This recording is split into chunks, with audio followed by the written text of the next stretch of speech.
नमस्कार, 99 न्यूज़ के prime time के बुलेटिन में आपका स्वागत है। मैं हूं तबरेज़ अनवर। धनबाद के टुंडी स्थित लालमणि वृद्धा सेवा आश्रम में आज भाजपा नेत्री रागिनी सिंह पहुंची, जहां उन्होंने बुजुर्गों के साथ केक काटकर क्रिसमस मनाया। साथ ही पूर्व प्रधानमंत्री अटल बिहारी वाजपेयी की जयंती पर उन्हें श्रद्धांजलि भी दी। साथ ही तुलसी पूजा करके तुलसी दिवस भी मनाई। इस मौके पर रागिनी सिंह ने अपने हाथों से आश्रम में रह रहे बुजुर्गों के बीच कंबल का वितरण किया। इस मौके पर आश्रम के अध्यक्ष नौशाद गद्दी, कार्यकारी अध्यक्ष सुधीर वर्णवाल और सचिव सुरेंद्र यादव, मीडिया प्रभारी विजय सिन्हा, खुशबू कुमार समेत कई लोग मौजूद थे। मतलब क्या बोले इसके बारे में, अगर जितना भी बोलो बहुत कम है। और स्वर्गीय अटल जी बिहारी वाजपेयी जी का जयंती है और तमाम भारतीय जनता पार्टी आज जयंती मना रहे हैं। उनके आज जन्मदिन के अवसर पे जगह जगह लोग उनका जयंती मना रहे हैं। उस अवसर पे आज गरीब मोहल्ले में जाकर लोग खाना खिला रहे हैं, कंबल वितरण कर रहे हैं। आज हम अनाथ आश्रम में आए हैं और इनको बहुत बहुत धन्यवाद दे रहे हैं कि आज नौशाद जी जो काम कर रहे हैं, बहुत ही गर्व की बात है। जो हमारे महिलाएं, बुजुर्ग महिलाएं जिस तरह से सेवा कर रहे हैं। क्रिसमस का केक काटा गया और अटल बिहारी जी का आज जन्मदिन है, वो भी मनाया गया और रागिनी सिंह भी आई थी। तो हम लोग को ये बहुत खुशी की बात है कि हम लोग ये सब मिल के आज ये क्रिसमस और अटल बिहारी जी का जन्मदिन का मनाया गया यहाँ पर, इसलिए हम लोग सब बहुत खुश है। ये बहुत हम लोग को आनंद आया कि जब ये सब यहाँ पर हमारा आश्रम में मनाया जा रहा है। आज भाजपा नेत्री रागिनी सिंह हमारे आश्रम में तुलसी जयंती के लिए और अटल बिहारी वाजपेयी का बर्थडे और मेरी क्रिसमस के लिए वो आई और सभी बूढ़े माँ बाप के साथ मिल के केक काटी, मिठाई बांटी और सभी को कंबल दी और आगे भी आएंगी, ये आश्वासन दे के गई हैं। और आज रागिनी सिंह बड़ी खुले दिल से सबके साथ मिली, हर एक माँ बाप के साथ अलग अलग मिल के माँ बाप से आशीर्वाद लिया और माँ बाप का हालचाल ली। बहुत खुश थी आश्रम का। तोपचाची बाजार पर एनएच किनारे नाला बनने के बाद से ही आसपास के इलाके में पानी का कनेक्शन होने के बावजूद पानी उनके घरों तक नहीं पहुंच पा रही है, जिसके कारण ग्रामीणों को काफ़ी परेशानी का सामना करना पड़ रहा है। ग्रामीणों का कहना है कि नाला बनाने के समय पाइप जाम हो गया, जिसके चलते पानी उनके घरों तक नहीं पहुंच पा रहा है। ग्रामीणों ने समस्या का समाधान जल्द न होने पर आंदोलन की चेतावनी दी है।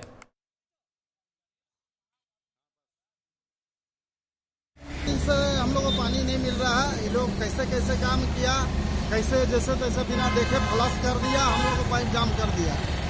वैसा अब हम लोग को इधर पानी ही नहीं आता है। दुखी दत्ता चिंतामुनि के आगे पानी ही नहीं आता। कितना बार विभाग को बोले, जल सहिया को बोले, कोई फर्क नहीं पड़ा। मामला ये है कि यहाँ पे करीब 15 दिनों से लोगों को पानी सप्लाई नहीं जा रहा। तो आज कुछ लोग हमारे पास आए, 15-20 लोग, समस्या को लेकर के कि 12-15 दिन से हम लोगों को पानी सप्लाई नहीं हो पा रही है। मैंने इसके लिए एनएच के पदाधिकारी शैलेंद्र जी से मैंने बात की, वो अपने पदाधिकारी को यहाँ पे भेजे हैं और हम लोगों ने दिखला दिया है कि कहाँ पे उनका पानी का पाइप पूरा जाम हो गया, जिस वजह से पानी आगे नहीं जा पा रही। उन लोगों ने आश्वासन दिया है कि इसको जल्द से जल्द पूरा करेंगे। डिगवाड़ी के टाटा स्टेडियम में आज धनबाद पुलिस 11 और डीसीए प्रेसिडेंट 11 के बीच में एक फ्रेंडली क्रिकेट मैच खेला गया, जिसमें धनबाद पुलिस डीसीए प्रेसिडेंट 11 की टीम को 23 रन से हरा दी। पहले बैटिंग करते हुए धनबाद पुलिस ने 20 ओवर में 3 विकेट के नुकसान पर 152 रन बनाए, जिसके जवाब में डीसीए प्रेसिडेंट 20 ओवर में 7 विकेट के नुकसान पर 129 रन ही बना पाई। धनबाद पुलिस की कप्तानी एसएसपी संजीव कुमार ने की, जबकि डीसीए प्रेसिडेंट 11 की कप्तानी डीसीए के महासचिव विनय सिंह ने की। धनबाद पुलिस की ओर से एसएसपी के अलावे city SP R Ramkumar, ASP Manoj स्वर्गयार, सिंदरी एसडीपीओ अभिषेक कुमार समेत कई जवानों ने मैच खेला, जबकि डीसी 11 की तरफ से विनय सिंह, बालाशंकर झा, जावेद खान, राजन सिन्हा ने खेला। डीसीए के सलाहकार समिति के सदस्य डॉक्टर इश्तियाक अहमद ने एसएसपी संजीव कुमार को विजेता ट्रॉफी और एसएसपी ने विनय कुमार को उप विजेता ट्रॉफी प्रदान की। Man of the match Rohit Rajak बने, जबकि सर्वश्रेष्ठ बल्लेबाज का अवार्ड एसएसपी संजीव कुमार और सर्वश्रेष्ठ गेंदबाज विकास महतो को दिया गया। हमारी जो धनबाद पुलिस की एक टीम है जो जिसमें हमारे कुछ लोकल पदाधिकारी और हम लोगों ने मिलकर के डीसीए के साथ एक क्रिकेट मैच हम लोगों ने आयोजन किया था, जिसमें एक फ्रेंडली मैच हुआ था। हम लोगों ने मैच को काफ़ी एंजॉय किया। जो स्ट्रेस भरा समय होता है वहाँ से निकल कर हम लोगों ने आज मैच को खेला। तो एवरीवन जो जिन लोगों ने इस मैच को कराने में हमारी मदद की, सबको मैं बहुत बहुत धन्यवाद देता हूँ। और जिन्होंने भी अच्छा खेला, चाहे हमारे बच्चे हैं या डीसी की पूरी टीम थी, सबको बहुत बहुत धन्यवाद। स्पोर्ट्स जो होता है वो पुलिस का एक बेसिक पार्ट होता है। हम लोग स्पोर्ट्स, फिटनेस, डिसिप्लिन, ये सब एक ही सिक्के के अलग अलग पहलू हैं। तो स्पोर्ट्स को हम लोग बहुत ही सीरियसली लेते हैं, चाहे वो कोई भी गेम हो, चाहे वो हमारे एथलेटिक्स की टीम हो, हमारी वॉलीबॉल की टीम हो। हम लोग क्षेत्रीय लेवल पे होता है, लेकिन क्रिकेट, क्योंकि क्रिकेट अपने आप में एक ऐसा गेम है जो क्षेत्रीय लेवल पे नहीं होता है, लेकिन हम लोग जरूर कोशिश करेंगे जब चांस मिलेगा तो हम लोग खेलेंगे उसको and will make a good team. President 11 के बीच एक फ्रेंडली मैच खेला गया। अभी तक जो हम लोग ग्राउंड में जहाँ भी मैच होता है, इन लोग ग्राउंड के अंदर, हम लोग खेलते हैं ग्राउंड के बाहर, इन लोग के सुरक्षा व्यवस्था के अंदर ही खेलते हैं। तो बहुत ही अच्छा हम लोग गेम हुआ और हम लोग को देखने को मिला कि बहुत सारे खिलाड़ी जो थे बहुत ही अच्छा गेम खेल रहे थे। पुलिस के जवान जो थे बहुत अच्छा खेल रहे थे, उसमें कि आगे भी लोग क्रिकेट खेल सकता है। टीम अच्छी टीम थी और खेल भावना के हिसाब से सब खेल खेलना सकते। गुजरात के सूरत में नेशनल स्पोर्ट्स फेडरेशन के तत्वाधान में आयोजित राष्ट्रीय स्तरीय पावर लिफ्टिंग प्रतियोगिता में झारखंड की टीम से 12 खिलाड़ियों ने भाग लिया था, जिसमें से 10 कतरास के कपड़ा पट्टी स्थित फिटनेस जिम के प्रशिक्षु हैं। इस प्रतियोगिता में अपना परचम लहराते हुए रूबी पॉल और मालती सहित 8 खिलाड़ियों ने 8 स्वर्ण पदक के साथ कुल 19 पदक प्राप्त किए हैं, जिसमें रूबी पॉल ने अकेले 3 वर्गों में गोल्ड जीतकर झारखंड को चैंपियन ऑफ चैंपियंस का अवार्ड भी दिलाया। साथ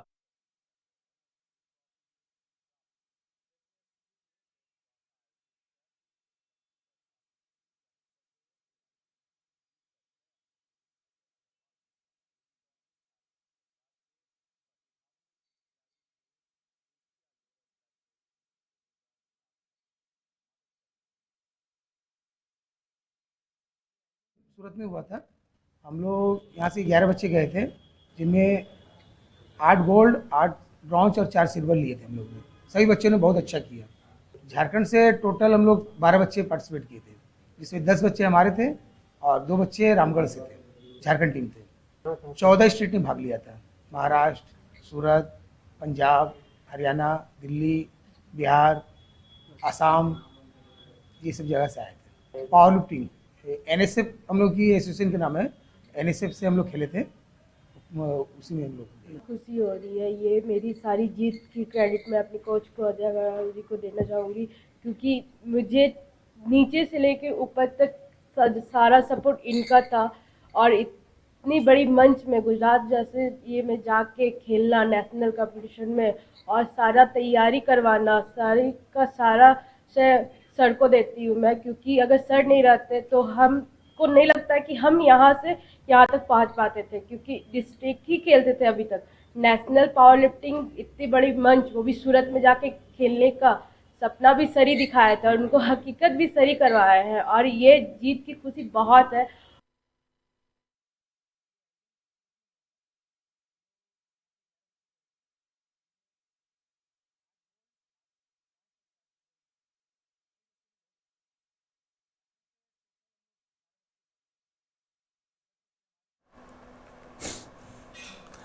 क्रिसमस को लेकर कुलांचल वासियों में काफ़ी उत्साह देखा जा रहा है। धनबाद एसएसपी संजीव कुमार ने आज कोलियरी क्षेत्र के गरीब बच्चों के साथ क्रिसमस मनाया और बच्चों को चॉकलेट और गिफ्ट बांटे।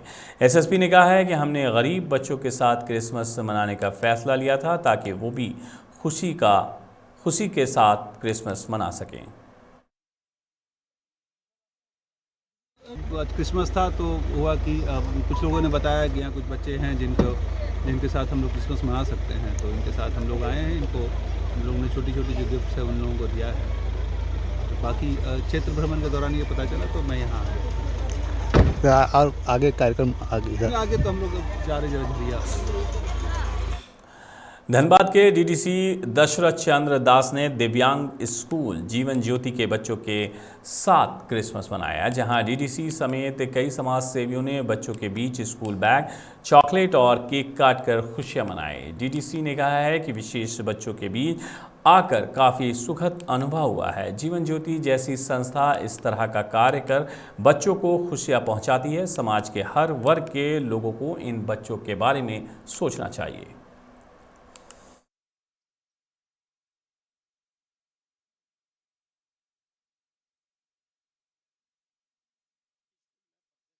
क्रिसमस के अवसर पर बच्चे को खुशी मिले इसके लेकर के एक आयोजन किया जाता है। उसी खुशी के उपलक्ष्य पर आज उन लोगों को बैग, कुछ स्वीट्स वगैरह डिस्ट्रीब्यूट किया गया है। उसी खुशी में हम भी शरीक होने के लिए आए थे और बच्चों के साथ 1 घंटा का समय बिता करके जा रहे हैं। बच्चे सब कितना आनंदित थे, कितना खुश थे, उसके अभिभावक भी कितना खुश थे। आप देख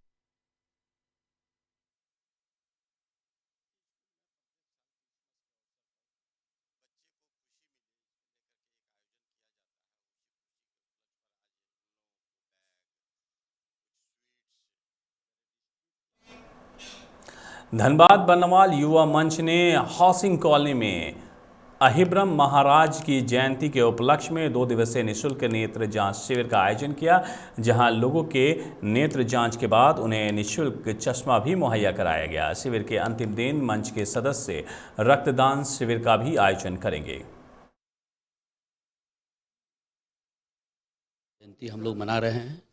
बर्नवाल युवा मंच पिछले 4 साल से काम कर रही है सामाजिक स्तर पर, और हम लोग प्रतिवर्ष की भांति इस बार भी एक रक्तदान शिविर और नेत्र चिकित्सा शिविर हम लोग जांच करवा रहे हैं। इस कार्यक्रम को 2 दिवसीय कार्यक्रम है, 25 और 26 तारीख को। इस अभी चल रहा है शिविर 15-20 अच्छा, और आशा है कि 60 तक जाएगा हमारा आज का, और कल भी आशा है कि हम लोग पूरा व्यवस्था कर रहे हैं कि रक्तदान में भी अधिक से अधिक लोग। धनबाद के रणधीर मोहम्मद चौक पर भीम सेना ने आज मनु स्मृति का दहन किया। भीम सेना के सदस्यों ने कहा कि बाबा साहेब ने 1927 में आज के दिन मनु स्मृति जलाई थी, इसलिए हम लोग हर साल इस दिन मनु स्मृति को जलाते हैं।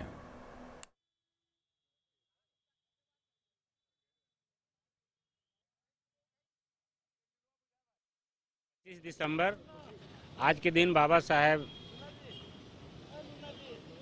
मनु स्मृति को जलाए थे।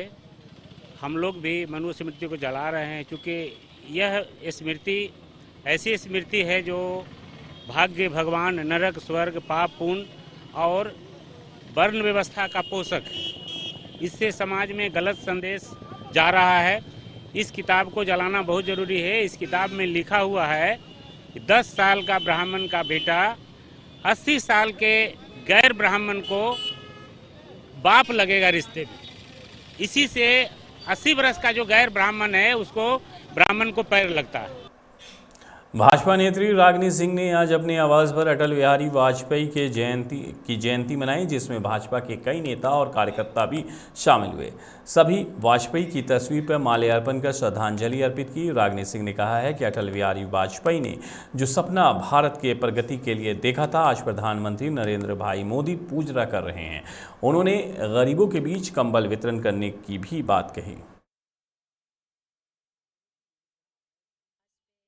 भारतीय जनता पार्टी के यहाँ लोग उपस्थित हैं और सभी जगह सभी मंडल स्तरीय काम सभी लोग जो जहाँ हैं उनका जयंती मना रहे हैं, और कहीं ना कहीं हमें आज गर्व हो रही है कि उनका दिया हुआ जो उनका सपना था, उनके दिए मार्गदर्शन पे उनके कार्यकर्ता चल रहे हैं और माननीय प्रधानमंत्री जी जो उनका सपना था साकार कर रहे हैं, ये हमें गर्व की बात है।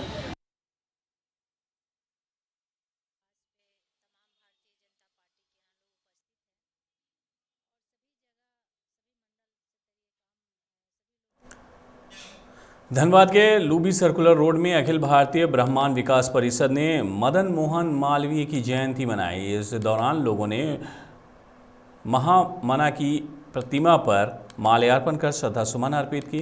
परिषद के अध्यक्ष सोमनाथ त्रिपाठी ने कहा है कि मदन मोहन मालवीय संस्कृत भाषा के प्रकांड विद्वान पंडित ब्रजनाथ और मूना देवी के यहाँ हुए थे। उनके पिता श्रीमद् भागवत की कथा सुनकर अपनी आजीविका अर्जित करते थे। उनके पूर्वज मध्य प्रदेश के मालवा से थे, इसलिए उन्हें मालवी कहा जाता है। आगे चलकर यही जाति सूचक नाम उन्होंने भी अपना लिया। पंडित मदन मोहन मालवीय जी की 160वीं जयंती के उपलक्ष्य में उनकी प्रतिमा पर अखिल भारतीय ब्राह्मण विकास परिषद धनबाद एवं अन्य ब्राह्मण समाज के सभी लोगों के द्वारा माल्यार्पण किया जा रहा है। मदन मोहन मालवीय ब्राह्मण समाज के ही नहीं, हमारे राष्ट्र के महामना, महान शिक्षाविद, पत्रकार एवं वकील थे। उन्होंने और उनकी सोच का प्रतिफल आज है कि बनारस हिंदू विश्वविद्यालय बना। बनारस हिंदू विश्वविद्यालय के लिए उन्होंने संपूर्ण भारतवर्ष में घूम घूम कर राजाओं से भिक्षाटन किया। भाजपाइयों ने बगोदर बस पड़ाव स्थित कार्यालय और खेतको स्थित पूर्व विधायक के आवास में पूर्व प्रधानमंत्री अटल बिहारी वाजपेयी की 97वीं जयंती मनाई गई। कार्यक्रम की शुरुआत पूर्व विधायक नागेंद्र महतो ने दीप प्रज्वलित कर किया, जिसके बाद भाजपाइयों ने वाजपेयी की तस्वीर पर पुष्प अर्पित कर श्रद्धांजलि दी। नागेंद्र महतो ने कहा है कि अटल बिहारी वाजपेयी की जयंती को पूरा देश सुशासन दिवस के रूप में मनाता है। उन्हीं के काल में झारखंड अलग राज्य बना था, जिसके लिए हम उनके ऋणी हैं। के तमाम पदाधिकारी, तमाम सदस्यगण यहाँ उपस्थित हैं। भावभीनी पुष्पांजलि अर्पित किया गया। हम तमाम लोग ऋणी हैं ऐसे पूर्व प्रधानमंत्री जी का, स्वर्गीय अटल बिहारी वाजपेयी जी का। सबसे बड़ी खुशी की बात है, सबसे बड़ा अहम सवाल है कि हमारा राज्य का जो वर्षों से आंदोलन चला, राज्य का निर्माण की बात होने लगी, जो राज्य किसी ने नहीं दिया। पीएन इंटर कॉलेज इसरी बाजार के एक व्याख्याता ने अपने ही कॉलेज प्रबंधन और प्राचार्य की कार्यशैली पर सवाल उठाया है। व्याख्याता का आरोप है कि प्राचार्य ने उनकी पुत्री का रजिस्ट्रेशन वाणिज्य संकाय के बदले कला संकाय में कर दिया। वहीं कॉलेज प्राचार्य प्रोफेसर गौरी शंकर पांडे ने कहा है कि सारे आरोप बेबुनियाद हैं। उन्होंने बताया कि व्याख्याता ने अपनी पुत्री का नामांकन वाणिज्य संकाय में कराया था और उसका रजिस्ट्रेशन भी हुआ है। कंप्यूटर ऑपरेटर की गड़बड़ी के कारण कुछ विषय में बदलाव हो गए थे, लेकिन जैसे ही ये मामला मेरे संज्ञान में आया, मैंने तुरंत उसमें सुधार करवा दिया। द्वारा जो लगाया गया आरोप बिल्कुल निराधार और बेबुनियाद है। उन्होंने नामांकन कराया था वाणिज्य विभाग में, उनका रजिस्ट्रेशन भी हुआ उसी में, लेकिन सब्जेक्ट में कुछ तकनीकी गड़बड़ी होने के कारण कंप्यूटर ऑपरेटर जो है उसको गड़बड़ कर दिया, जिसके चलते उसका कुछ विषय जो है चेंज हो गया था। इसके बारे में हमको ना तो उसका अभिभावक या छात्रा हमको कोई लिखित पहले कोई सूचना नहीं दी, लेकिन जब मैं सुना कि इस तरह की बात है तो कंप्यूटर ऑपरेटर से और संबंधित कर्मचारियों से जब मैं बात किया तो पता चला कि इस तरह का हो गया है।